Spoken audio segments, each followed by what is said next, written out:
اللہ ہماری کوتاہیوں سے درگزر فرمائے اور ہم عملی طور پہ اس کے تقاضوں کو پورا کر پائیں۔ محبت ایک داعیہ ہے جو دل میں جنم لیتا ہے، اور ہم نے ادبا سے سمجھا ہے، سنا ہے، پڑھا ہے کہ محبت کی نہیں جاتی، محبت ہو جاتی ہے، اور جب محبت ہو جاتی ہے تو پھر نس نس میں سمو جاتی ہے، اور محبت کا جب دل پہ غلبہ ہو جاتا ہے تو اس شوق فراواں میں محبوب کے علاوہ کوئی دکھائی بھی نہیں دیتا۔ مکے کی ہواؤں میں، طیبہ کی فضاؤں میں ہم نے تو جدھر دیکھا سرکار نظر آئے۔ تو محبت ماں سوا محبوب کے کسی کو دیکھ نہیں پاتی۔ الحب نارن یا العشق نارن یحرک ما سوی الحبیب۔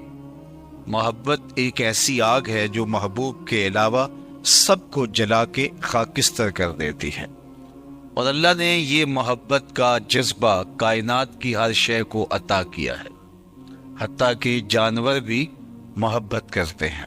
اقبال نے کہا تھا، شیشہ دہر میں مانند مے ناب ہے عشق، روح خورشید ہے خون رگ مہتاب ہے عشق، دل ہر ذرہ میں پوشیدہ کسک ہے اس کی، نور یہ وہ ہے کہ ہر شے میں جھلک ہے اس کی۔ تو محبت کے بغیر تو انسان زندگی گزار ہی نہیں سکتا۔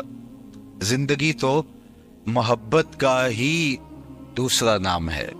جو زندگی محبت سے خالی ہے وہ زندگی نہیں ہے، وہ مردنی ہے۔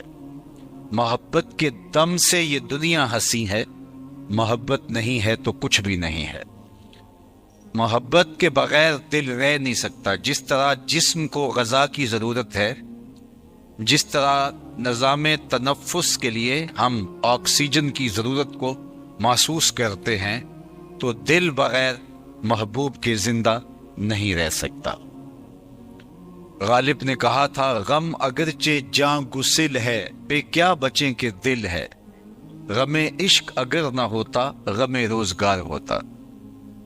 غالب نے کہا کہ اگر سینے میں دل ہے تو پھر محبت سے بچنا ممکن ہی نہیں۔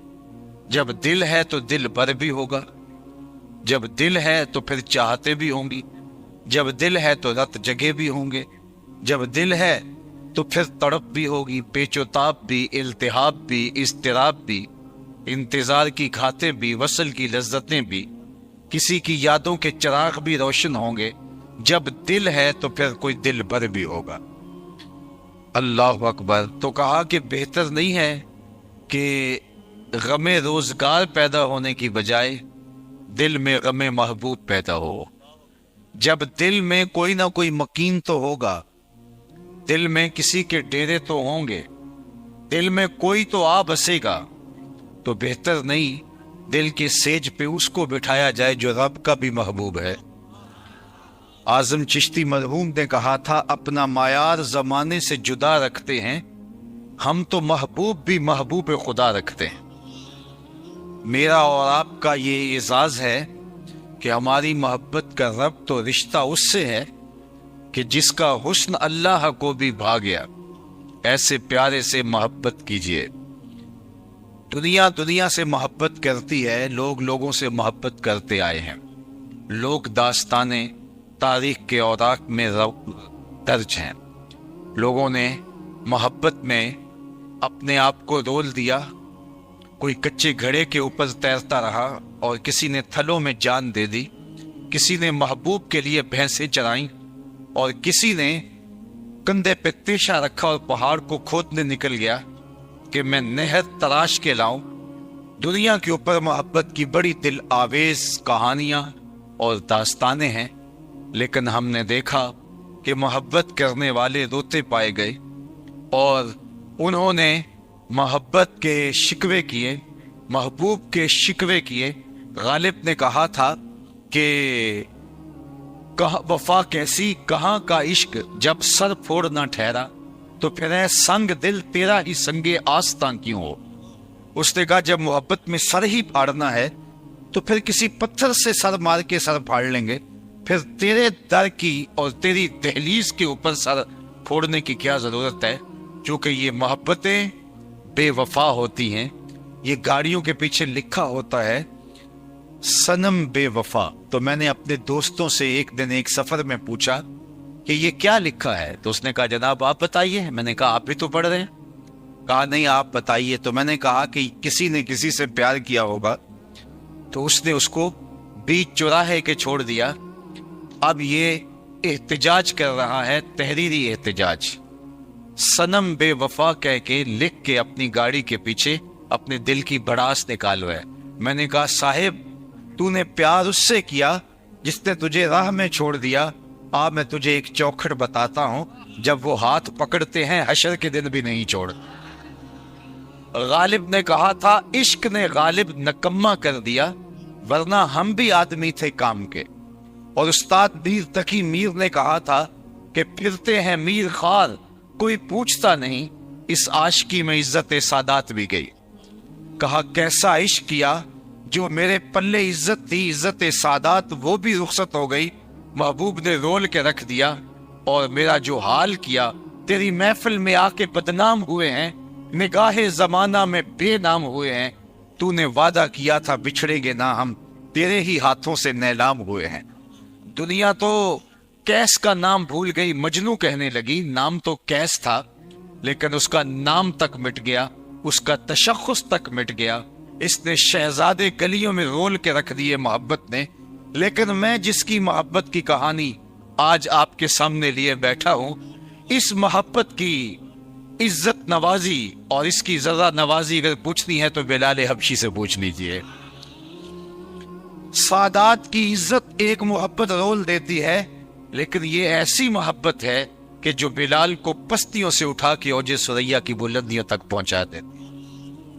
میرے حضور معراج سے واپس پلٹتے ہیں اور پوچھتے ہیں بلال تو کون سا نیک عمل کیا ہے؟ میں نے تیرے قدموں کی آہٹ جنت میں سنی ہے. اللہ اکبر. حضور کے وصال کے بعد حضرت بلال حبشی رضی اللہ تعالیٰ عنہ شہر مدینہ چھوڑ گئے تھے. کہا کہ اب ان گلیوں میں حضور دکھائی نہیں دیتے تو اب یہاں جی نہیں لگتا. شام کے علاقہ داریہ میں جا کے سکونت اختیار کر لی. ایک دن رات کو حضور خواب میں ملے اور فرمایا ما هذه الجفوة یا بلال. بلال یہ کیا بے وفائی ہوئی، ملنے بھی نہیں آتے. تو پھر دن رات سفر کاٹتے ہوئے شہر مدینہ پہنچے.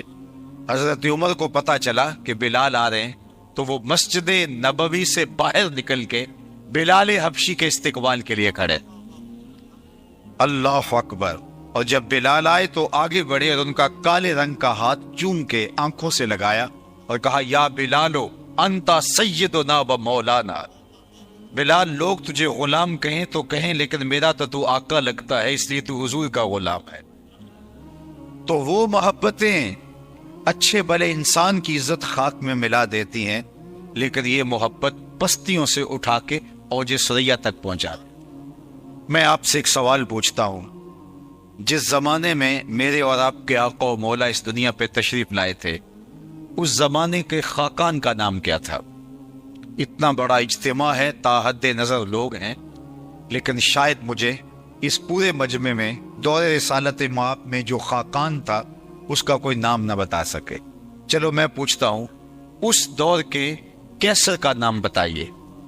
اس دور کی سپر طاقت کا حکمران کیسر روم جس طرح آج جو بائیڈن ہے، اس دور کے جو بائیڈن کا نام بتائیے. لیکن آپ کہیں کہ جناب ہمیں کوئی ضرورت اس کا نام یاد رکھنے کی نہیں ہے. اس دور کی دوسری بڑی سپر طاقت پرشین امپائر تھا. 3150 سال جن کی حکومت کا ناقوس بجتا رہا. یہاں تو 5 سال کے لیے اسمبلیاں منتخب ہوتی ہیں، اور آپ کو پتا ہے کہ وہ منتخب کیسے ہوتی ہیں، اور یہ بھی پتا ہے آپ کو کہ وہ پورے سال بھی پورے 5 نہیں کر پاتی، اور اگر وہ 5 سال پورے بھی کرے تو کس طرح ڈولتے ڈولتے وہ 5 سال پورے کرتے ہیں.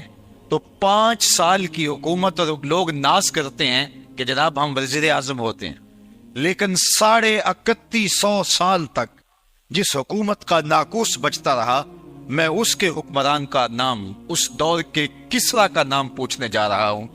تو شاید آپ میں سے کوئی بھی اس کا نام نہ بتا سکے سوائے ان چند لوگوں کے جو تاریخ کے ساتھ گہرا شغف رکھتے ہیں۔ تو یار اس دور کے کیسر کا نام تو اس پورے مجمع میں کسی کو آتا نہیں، اس دور کے کسرا کا نام تو آپ بھول گئے ہیں، اس دور کے خاقان کا نام تو آپ کو آتا نہیں ہے۔ اور اگر میں اس مجلس میں ڈھونڈ کے سب سے کم عمر بچے سے پوچھوں کہ میرے حضور کے مؤذن کا نام کیا تھا، تو سر اٹھا کے بلال حبشی کا نام لے گا یا نہیں لے گا؟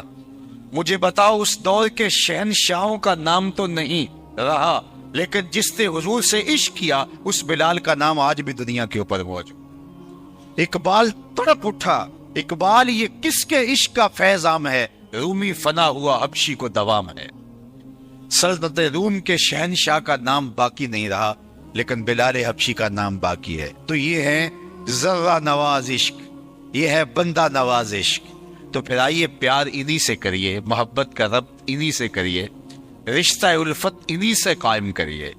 اور پھر میں آپ کو یہ بتاؤں کہ دنیا کی محبتیں توڑتی ہیں، ایک کے دو چاہنے والے آپس میں رقیب کہلاتے ہیں کہ یہ میرا محبوب ہے، تم نے کیوں دیکھا، لڑائی کی نوبت آ گئی۔ حسن اتنا محدود ہے، صرف ایک شخص کی آنکھوں کی پیاس بجھاتا ہے، ایک کی ضرورت کی تکمیل کرتا ہے، ایک کے فیض کا مداوع کرتا ہے، دوسرا آیا نہیں، لڑائی ہوئی نہیں۔ ایک کے دو چاہنے والے آپس میں رقیب کہلاتے ہیں، لیکن محمد عربی کے کروڑوں چاہنے والے آپس میں حبیب کہلاتے ہیں۔ یہ محبتیں توڑتی ہیں اور حضور کی محبت آپس میں جوڑتی ہیں۔ میں آپ سے پوچھتا ہوں کہ میرا اور آپ کا رشتہ کیا ہے؟ تو کوئی رشتہ داری میری اور آپ کی نہیں ہے، کاروباری سانجھ ہو وہ بھی نہیں ہے۔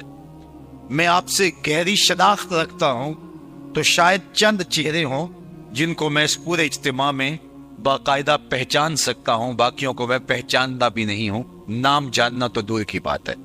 لیکن آپ کی پیشانیوں پر میرے لیے جو محبت کے نقش نظر آ رہے ہیں اور آپ کی پتلیوں کے اوپر لکھا ہوا جو میرے لیے پیار ہے، یہ کہاں سے آیا؟ میری تو آپ کی رشتہ داری بھی کوئی نہیں، میرا آپ کا کوئی کاروباری سانجھ بھی نہیں ہے، میری اور آپ کی کوئی دوستی کی ایسی داستان بھی نہیں ہے، ہم اکٹھے پڑھتے بھی نہیں رہے ہیں، ہم کسی جگہ پہ روم میٹ بھی نہیں رہے، کلاس فیلو بھی نہیں رہے، لیکن یہ امڑ کر کے آپ آ گئے ہیں۔ تو میری اور آپ کی محبت کا سبب صرف نام محمد ہے صلی اللہ علیہ وآلہ وسلم۔ اقبال نے کہا تھا، چوں گلے صد برگ مارا بو یکیس، او کے جانے ای نظاموں او یکیس، مستے چشمے ساکیے بتہاستیم، در جہاں مثل مو بھی ناستیم، ہزاروں قومیں وجود میں آئیں، دہر میں خشک و تر کے رشتے سے، ہم نے بنیاد دوستی رکھی یاد خیر البشر کے رشتے سے۔ میرے استاد جھوم کے پڑھا کرتے تھے، محمد کی وساطت سے محبت تیری میری ہے، محبت اصل ہے ان کی، نہ تیری ہے نہ میری ہے۔ تو حضور کے نام سے انسانیت جڑتی ہے اور ہم ایک لڑی میں پروئے جاتے، شرق سے غرب تک، شمال سے جنوب تک، نیل کے ساحل سے کاشغر تک، امت ایک لڑی میں پروئی جاتی ہے۔ تو وہ پرونے والی لڑی حضور کی محبت ہے، اس لیے یہ محبت جوڑتی ہے، دنیا کی محبتیں توڑتی ہیں اور انسانوں کو تقسیم کرتی ہیں۔ تو آئیے میں اور آپ حضور کے ساتھ محبت کا ربط و رشتہ قائم کریں، حضور کے ساتھ الفت کا ربط قائم کریں اور عقیدت کے ربط کو مضبوط سے مضبوط تر کرتے چلے جائیں۔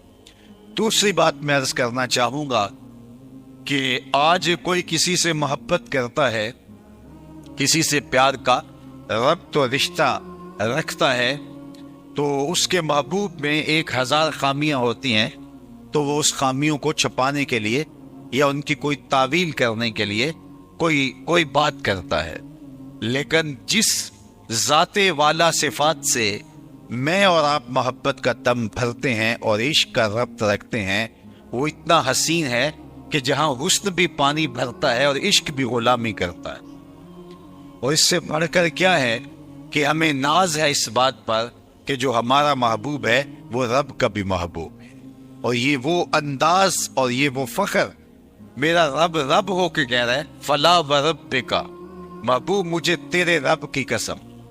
ذرا آپ کی توجہ ہو تو کیا دل آویز جملہ ہے. فلا و ربک، رب رب ہو کے کہہ رہا ہے. یہ نہیں کہہ رہا مجھے تیری قسم، یہ بھی نہیں فرما رہا کہ مجھے کعبے کے رب کی قسم، یہ بھی نہیں کہہ رہا کہ مجھے زمین و آسمان کے رب کی قسم، ہاں یہ بھی نہیں کہہ رہا مجھے میری قسم، کہا مجھے تیرا ہونے کی قسم. فلا و ربک، مجھے تیرا ہونے کی قسم. جب رب حضور کا رب ہونے پہ ناز کر رہا ہے تو ہم امتی ہونے پہ ناز کیوں نہ کریں. فخر کا دل میں دریچہ باز کرنا چاہیے، جن کا تو آقا ہے ان کو ناز کرنا چاہیے. اور یہ محفل میلاد یہ ناز کا ایک انداز ہے، یہ محبت کا ایک رنگ ہے، یہ عقیدت کا ایک پھیلتا ہوا اجالا ہے، یہ شکرانے کی ایک صورت ہے، اور یہ محبت کے اظہار کا ایک سلیقہ ہے، یہ الفت کا ایک انداز ہے. گویا ہمارے چہروں پہ خوشی ہے، ہمارے دل میں سرشاری ہے، اور ہم جھومتے پھر رہے ہیں صرف اس بات پر کہ ہم اس کے غلام ہیں جو خدا کا بھی محبوب ہے. اور اس بات پہ ہم بجا طور پہ ناز کرتے ہیں، بجا طور پہ اس پہ ہم فخر کرتے ہیں. اور یہ ہمارا فخر بنتا ہے 12 نبیوں نے آرزویں کی حضور کی امت میں ہونے کی، پیغمبروں نے تمنائیں کی، اور ہم نے کوئی تمنا نہیں کی، ہم نے کوئی منت نہیں مانی، ہم نے کوئی رت جگہ نہیں کاٹا، ہم نے کوئی انتظار کی گھات نہیں لگائی. ہم سوئے تھے مقدر جاگ اٹھا. ہم پیدا ہوئے، ہمارے والد مسجد سے مولانا کو بلا لائے، انہوں نے کان میں جو آ کے اذان دی، یہ اس بات کی بشارت تھی مبارک ہو تو حضور کا غلام بن کے آیا ہے. شاہوں سے ملا ہے نہ تونگر سے ملا ہے، اللہ کا عرفان اسی در سے ملا ہے. اوروں کو ملا ہے تو مقدر سے ملا ہے، مجھ کو تو مقدر بھی تیرے در سے ملا ہے. پیغمبروں نے آرزویں کی، پیغمبروں کی ٹیمیں منتظر رہی، ہاتھ اٹھا کے دعائیں مانگتے رہے. ربنا وابعث فیہم رسولا، مالک آنکھیں بوڑھی ہو گئی ہیں انتظار کرتے کرتے، اسے بھیج بھی دے. کوئی کہہ رہا ہے اسمہ المتوکل، اس کا نام متوکل ہوگا. کوئی کہہ رہا ہے لیسا بفظ ولا بغلظ، وہ تر شروع نہیں ہوگا، بس آیا جا رہا ہے. حضرت عیسیٰ نے تو کہا مبشرم برسولی یات من بعد اسمہ احمد، لوگوں میں نام بھی بتائے جا رہا ہوں، بس وہ آنا چاہ رہا ہے، میرے بعد وہی نازل ہونے والا ہے، وہی اترنے والا ہے، اس کا نام احمد ہوگا. اللہ اکبر. جب حضرت عیسیٰ کی زبان سے میرے حضور کے قصیدے سنے تو ایک آپ کے حواری نے کہا حضرت جس کے قصیدے آپ پڑھ رہے ہیں کیا وہ آپ سے بھی افضل ہوگا؟ بڑی حیرت سے پوچھتے ہیں، اور حیرت کیوں نہ ہو کہ وہ عیسیٰ جو بن باپ کے پیدا ہوئے، کلمۃ اللہ و روحہ، اللہ نے ان کو بغیر باپ کے پیدا کیا. ان کے پاؤں کی ٹھوکر سے مردے اٹھ کے باتیں کرتے تھے، ان کی انگلیاں آنکھوں پہ آتی روشنی آ جاتی، مادرزاد اندھوں کو روشنی ملتی، کوڑی کے جسم پہ ہاتھ پھیرتے شفا ملتی، مٹی کا پرندہ بناتے پھونک مارتے ہوا میں اڑنے لگتا. کیا شانیں تھی حضرت عیسیٰ علیہ السلام کی.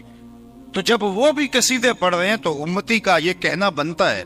تو حواری نے کہا حضرت جس کے قصیدے آپ بھی پڑھ رہے ہیں وہ آپ سے بھی افضل ہوگا.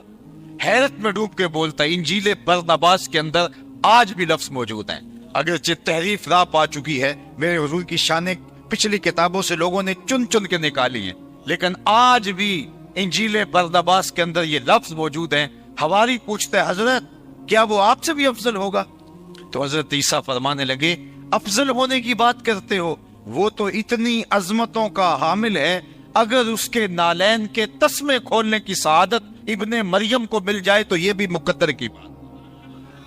وہ اتنا بخت اور مقدر کا مالک ہے کہ اس کے نالین کے تسمے کھولنے کی سعادت بھی میرے لیے بخت کی بات ہے اگر مجھے یہ اعزاز مل جائے.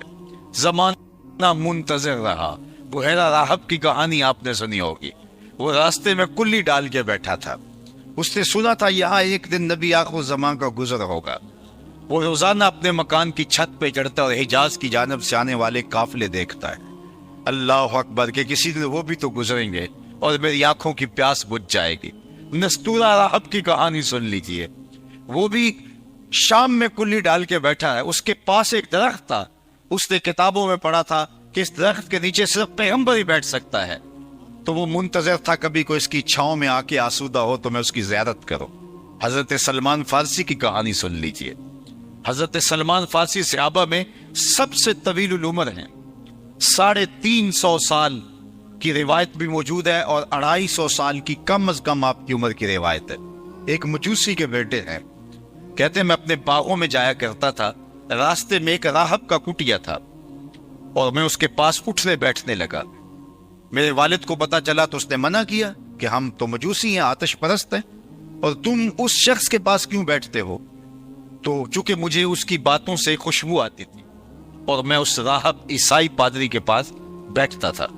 میرے باپ نے روکا تو میں نہ رکا تو باپ نے گھر سے نکال دیا۔ میں حق کی تلاش میں نکلا، ایک پادری مجھے ملا، میں اس کی صحبت میں رہنے لگا۔ وہ واقع خدا رسیدہ تھا، حضرت عیسیٰ کے دین کا پیروکار تھا۔ میں نے اس کی ایک مدت تک خدمت کی۔ ایک دن اس نے مجھے تنہائی میں بلایا، کہا کہ میرا وقت آخر آ گیا ہے، تو نے میری بڑی خدمت کی ہے اور دل سے کی ہے، اب میری تدفین کے بعد تو غموریا چلے جانا، وہاں کا فلاں پادری وہ خدا رسیدہ ہے، تجھے اس سے خیر مل جائے گی۔ کہتے وہ واقعی 2-3 دن کے بعد انتقال کر گیا۔ تدفین کے بعد میں غموریا چلا گیا اور جس نشانی کا پادری اس نے بتایا تھا وہ مجھے مل گیا۔ میں اس کی صحبت میں رہنے لگا اور خدمت دل و جان سے کرنے لگا۔ ایک مدت میں نے اس کی خدمت کی۔ ایک دن اس نے مجھے تنہائی میں بلایا، کہا کہ تو نے میری بہت خدمت کی ہے نوکروں کی طرح، اب میرا بھی وقت آخر آ گیا ہے اور کوئی ایسا پادری اب رہا نہیں جس کے پاس میں تجھے بھیجوں، لیکن تو حق کا متلاشی ہے، میری تدفین کے بعد تو یثرب چلے جانا، نبی آخر زمان کا ظہور ہوگا اور وہ وہاں ہجرت کر کے آئے اور تو ان کی صحبت میں زندگی کا سراغ پالے گا۔ کہتے میں نے کہا کہ میں در بدری کی خاک چھانی ہے، کوئی شخص مدعی نبوت ہو اور میں دھوکہ کھا جاؤں، مجھے کوئی پکی نشانیاں بتاؤ تاکہ میں دھوکہ نہ کھاؤں۔ تو اس نے کہا 3 نشانیاں ہوں گی۔ ایک، صدقہ قبول نہیں کرے گا، دوسری نشانی ہدیہ رد نہیں کرے گا، تیسری نشانی 2 کندھوں کے درمیان مہر نبوت ہوگی۔ کہتے ہیں کہ میں یہ نشانیاں یاد کر لی اور وہ 2-4 دن کے بعد انتقال کر گیا۔ اس کی تدفین کی اور پھر میں نے رخت سفر باندھا اور یثرب کی جانب جاتا ہوا ایک قافلہ مجھے غموریا سے ملا، تو میں نے کہا مجھے بھی ساتھ لیتے جاؤ، میرا قصد بھی وہاں کا ہے۔ تو انہوں نے کہا آ جاؤ، لیکن انہوں نے میرے ساتھ زیادتی کی کہ مجھے اپنا غلام بنا لیا، لیکن مہربانی یہ کی کہ جا کے بیچا یثرب میں، یہ مدینہ المنورہ کا پرانا نام، جا کے مجھے یثرب میں مدینہ المنورہ میں جا کے ایک یہودی کے ہاتھ بیچ دیا۔ اس نے مجھے اپنے باغ کی گوڈی اور کام کاج میں لگا دیا۔ میں ایک امیر باپ کا بیٹا تھا لیکن حق کی تلاش میں نکلا تھا۔ میں نے کہا کوئی بات نہیں، اور میں جا کے اس کی نوکری کرنے لگا اور اس دن کے انتظار میں تھا کہ نبی آخر زمان تشریف لائیں۔ ایک وقت بیت گیا غلامیاں کرتے ہوئے۔ کہتے ایک دن میں اپنے باغ میں کھجوریں توڑ رہا تھا کہ ہواؤں میں خوشبو نہیں پھیل جاتی، چاروں طرف سے طلع البدر علینا کی صدائیں گونجنے لگی۔ میں سمجھ گیا ہواؤں کی خوشبو بھی بتا رہی تھی کہ کوئی آنے والا آ گیا۔ میں نے چھلانگ لگائی اور دوڑ پڑا۔ میرا مالک سمجھا شاید غلام بھاگ رہا ہے، تو اس نے دوڑ کے مجھے پکڑ لیا۔ میں نے کہا کہ میں بھاگ نہیں رہا، میں نوکر تمہارا ہی ہوں، میں غلام تمہارا ہی ہوں، لیکن دل غلام کسی اور کا ہے۔ میں نے کچھ کھجوریں صدقے کی نیت سے لی اور میں حضور کی خدمت میں جا پہنچا اور میں نے جا کے پیش کی، تو فرمایا کہ ہم پیغمبر صدقہ تو نہیں لیتے۔ کہتے ہیں کہ نشانی ایک پوری ہو گئی، لیکن حضور کا چہرہ بتا رہا تھا یہ وہی ہے، لیکن میں نے بھی در بدری کی خاک چھانی تھی، کبھی عرش پر، کبھی فرش پر، کبھی ان کے در، کبھی در بدر، غم عاشقی تیرا شکریہ میں کہاں سے گزر گیا۔ کہا کہ میں نے کہا کہ میں دوسری نشانی بھی دیکھوں گا، تو میں نے پھر کچھ دن ڈال کر کے دوبارہ ہدیے کی نیت سے کھجوریں لا کے حضور کو پیش کی۔ فرمایا ہاں ہم ہدیہ قبول کر لیتے ہیں۔ کہتے میرا دل تو مطمئن ہو گیا تھا، لیکن میں چاہتا تھا تیسری نشانی بھی دیکھ لوں، لیکن وہ مجھے موقع نہیں مل پا رہا تھا۔ ایک دن حضور میرے باغ میں تشریف لائے اور آپ نے اپنی چادر اپنے مبارک کندھوں پہ ڈالی ہوئی تھی اور میں حضور علیہ السلام کی پشت کے پیچھے پیچھے ہوتا تھا۔ میری آرزو یہ تھی کہ ہوا کا کوئی تیز جھونکا آئے اور چادر ہٹ جائے اور میں مہر نبوت دیکھ لوں۔ آقا کریم میرے ارادہ قلب سے آگاہ ہوئے، فَأَلْقَى إِلَيَّ رِدَاءَهُ، حضور نے چادر اتار کے میری جانب پھینکی اور کمر کو خم دے کے میری جانب کرتے ہوئے کہا انظر الی ما امرت بہ، اس پادری نے جو بتایا تھا دیکھ لے۔ تو کہا میں نے دیکھا تو دو کندھوں کے درمیان مہر نبوت تھی۔ اللہ اکبر!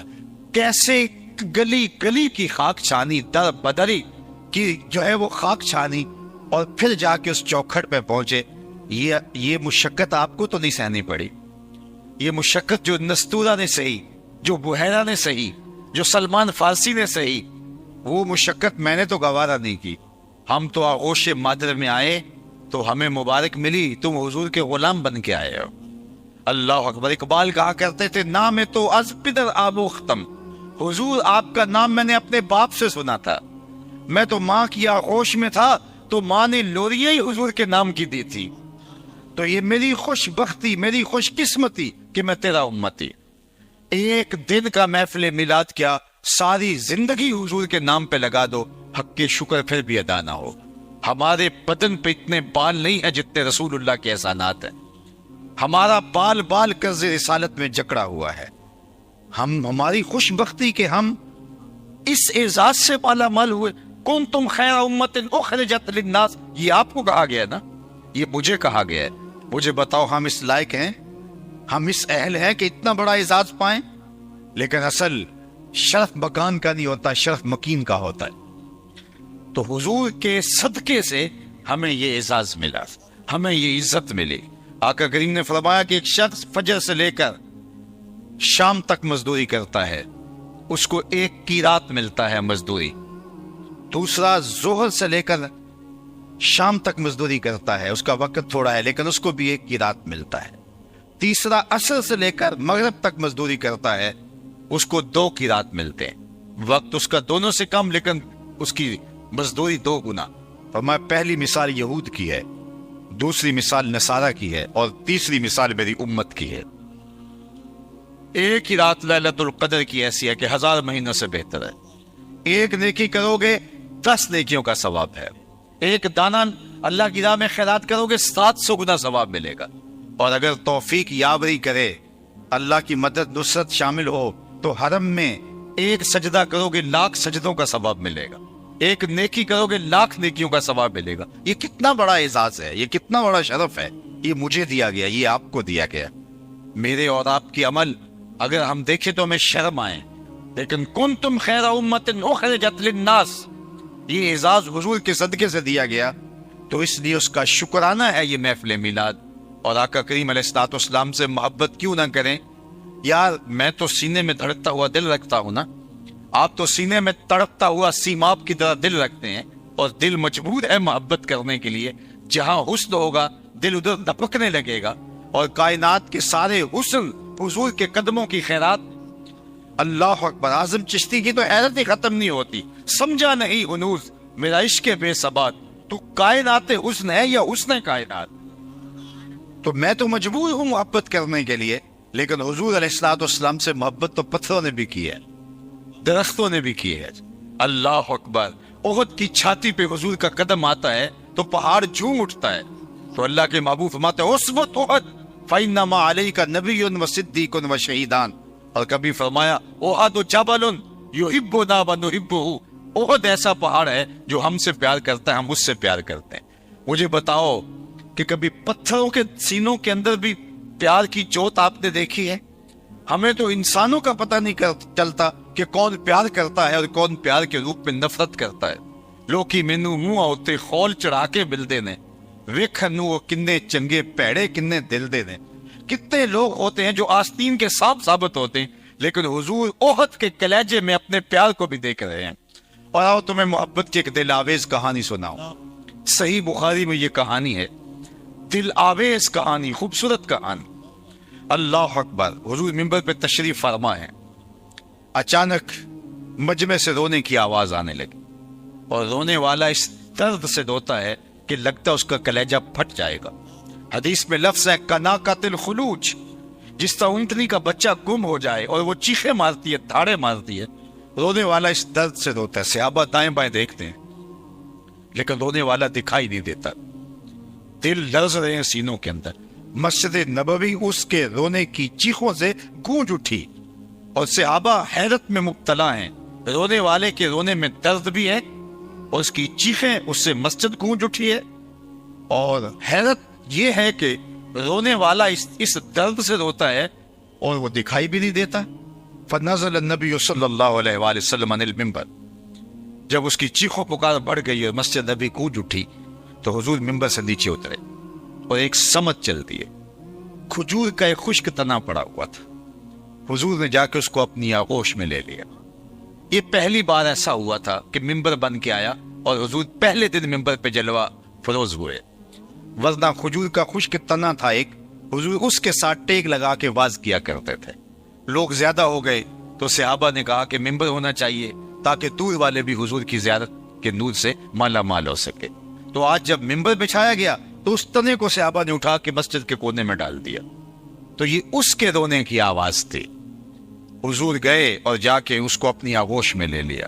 جس طرح بچھڑا ہوا بچہ ماں کی گود میں آ جائے تو اس کی ہچکیاں بن جاتی ہیں، اس تنے کی ہچکیاں میں بخاری کی روایت آپ کے سامنے رکھ رہا ہوں. امام سبودی نے تو بڑی تفصیل کے ساتھ اس کو وفاء الوفا میں لکھا. اس کی ہچکیاں بن گئی، گکھی بن گئی اور وہ سسکیاں لے لے کے رونے لگا.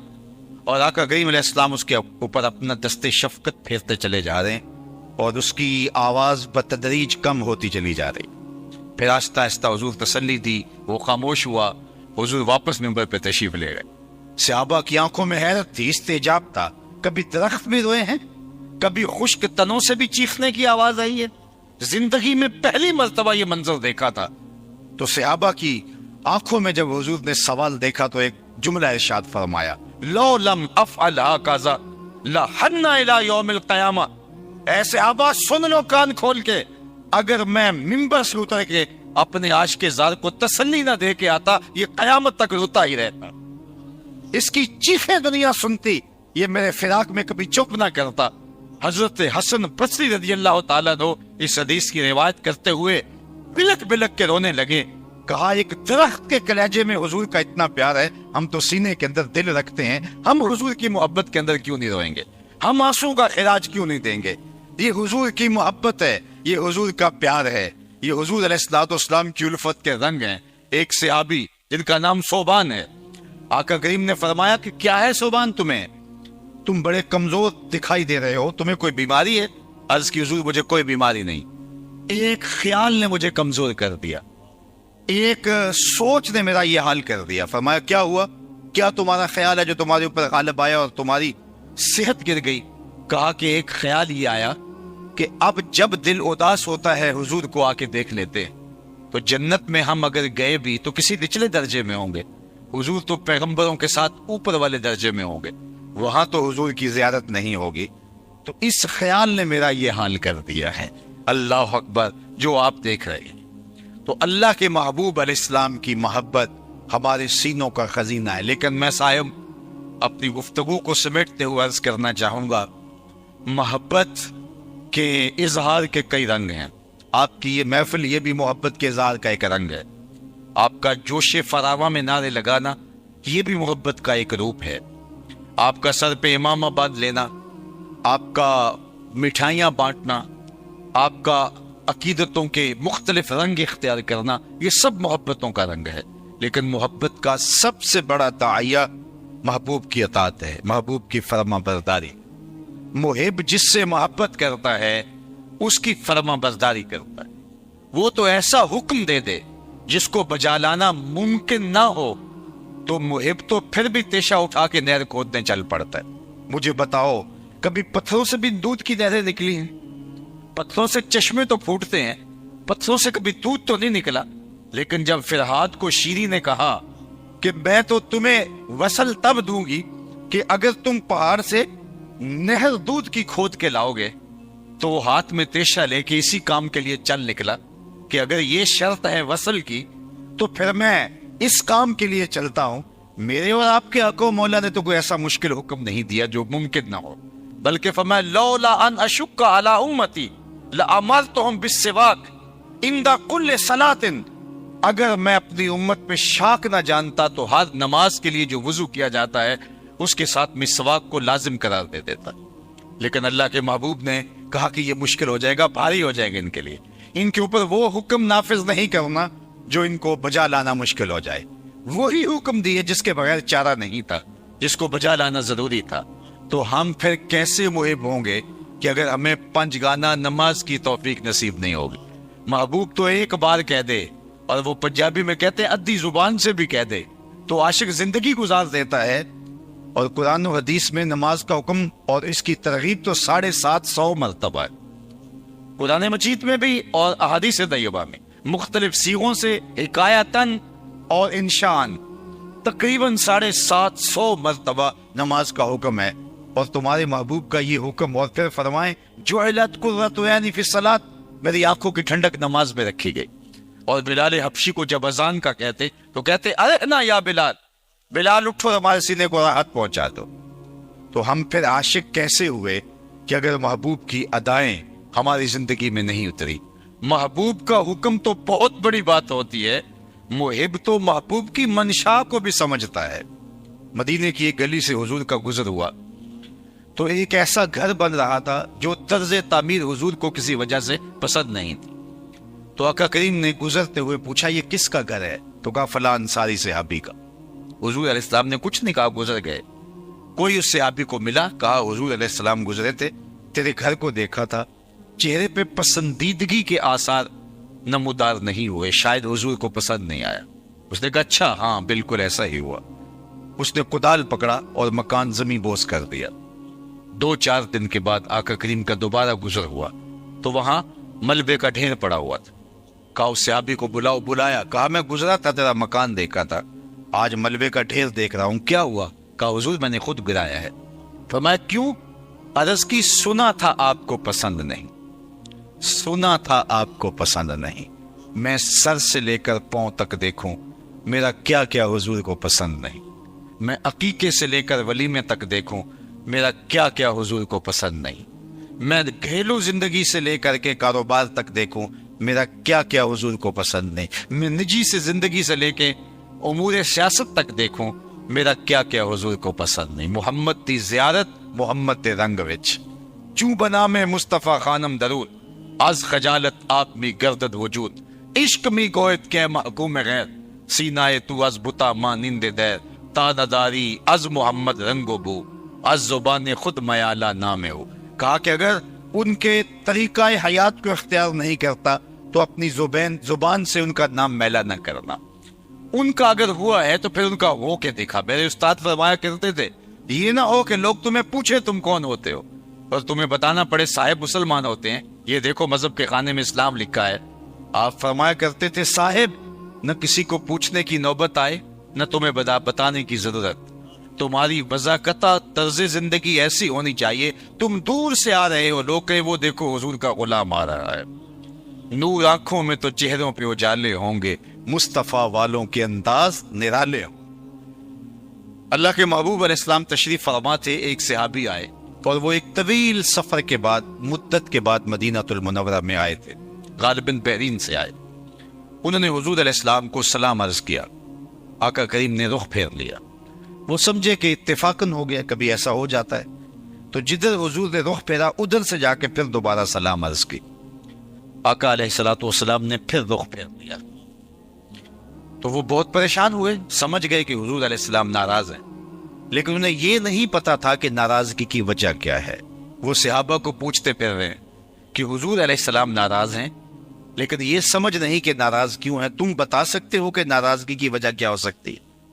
ہمارا بڑا بزرگ استاد پیر مرشد والد ناراض ہو جائے اور ہمیں پتہ نہ ہو کہ ناراضگی کی وجہ کہ ہم خود ناراض ہو جاتے ہیں، لیکن وہ صحابی پوچھتے پھر رہے ہیں کہ حضور علیہ السلام مجھ سے ناراض ہیں، مجھے سمجھ نہیں، تم کچھ بتا سکتے ہو؟ انہوں نے غور کیا، کہا ہاں یہ جو تو نے سونے کی انگوٹھی پہن رکھی ہے ناراضگی کی وجہ یہ ہو سکتی ہے، کیونکہ آقا کریم اس کو منع کر فرما چکے، سونا چاندی ریشم مردوں کے لیے حرام ہے، اس کو آتش دوزخ کا انگارہ قرار دیا حضور۔ تو کہا حضور کی ناراضگی کا سبب شاید یہ ہو چونکہ تم یہاں تھے نہیں اور تمہیں پتہ نہیں، بعد میں ممانت آئی ہے اور ناراضگی کا سبب یہ ہو سکتا ہے۔ وہ آگے بڑھے، وہ سونے کی انگوٹھی اتار کے حضور کو پیش کرتے ہوئے کہا حضور اس وجہ سے ناراض ہیں یہ رہی۔ آقا کریم نے پکڑا اور یوں پھینک دے، ناراضگی کی وجہ یہی تھی۔ ناراضگی ختم ہو گئی، مجلس چلتی رہی۔ جب مجلس اختتام کو پہنچی، لوگ گھروں کو پلٹنے لگے اور یہ بھی واپس جانے لگے، تو کسی نے توجہ دلائی کہ وہ انگوٹھی تو اٹھا لو۔ تمہاری بیوی تو پہن سکتی ہے، تم اگر شرعن نہیں پہن سکتے لیکن بیوی تو پہن سکتی ہے اور تمہاری ملکیت ہے، اٹھا لو۔ تو صحابی نے کیا جواب دیا وہ سنیے، اور میری گفتگو اختتام کو پہنچ گئی، اور اس کو ان کانوں سے نہیں دل کے کانوں سے سنیے۔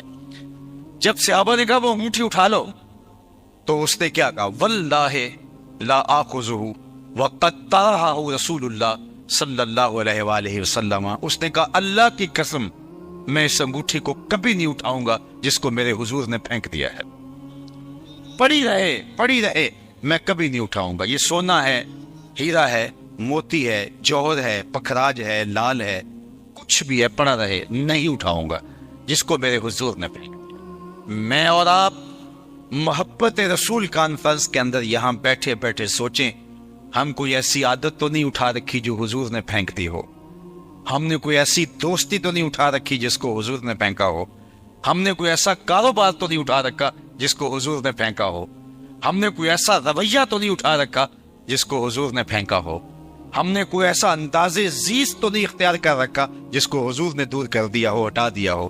یہ مجھے اور آپ کو سوچنا ہے۔ یہ محض رسمی اجتماع کے طور پہ ہم جمع ہونے کی عادت چھوڑیں، ہم محافل سے، مجالس سے سیکھ کے جائیں اور اپنی زندگیوں کے اندر ایک مثبت تبدیلی لا کے ایک نئی زندگی کا آغاز کیا کریں۔ ہمارے آقا و مولا نے ہمیں جو زندگی عطا کی، خوبصورت زندگی عطا کی، لقد کان لکم فی رسول اللہ اسوۃ حسنہ، اللہ اکبر، کہا کہ ایسا اسوہ چھوڑا ہے جو سراپا جمال ہے، سراپا حسن ہے، ان کے مطابق زندگی گزارو گے تو زندگی گزارنے کا لطف آ جائے گا، زندگی گزارنے کا سرور نصیب ہوگا۔ تو اپنی زندگی ان کے بتائے ہوئے طریقے کے مطابق گزاریں۔ یاری لا تو پاک نبی سنگ، اے پر پوری یاری، پھر درود قبول ہے تیرا، لکھ نہ لو ایک واری۔ تو اپنی زندگی کو ان کے بتائے ہوئے اصول کی مطابقت کے اندر میں اور آپ بسر کرنے کا عہد کر کے یہاں سے اٹھیں۔ پھر یہ کائنات، یہ ماہ و پروین کی دنیا، یہ بزم عالم، بزم کواکب، سب کچھ نخچیر ہیں ہمارے۔ اقبال کا سارے کلام کا رس نچوڑوں تو خلاصہ یہ نکلتا ہے کہ محمد سے وفا تو نے تو ہم تیرے ہیں، یہ جہاں چیز ہے کیا لوح و قلم تیرے ہیں۔ اقبال کہتے ہیں حضور سے وفا کر لو، پھر قلم بھی تمہارے ہاتھ میں دے دیں گے، تختی بھی تمہارے ہاتھ میں دے دیں گے، جو لکھنا ہوا خود لکھ لینا۔ تمہاری تقدیر کے فیصلے واشنگٹن میں نہیں ہوں گے بلکہ خدا بندے سے خود پوچھے گا، بتا تیری رضا کیا ہے۔ وآخر دعوانا ان الحمد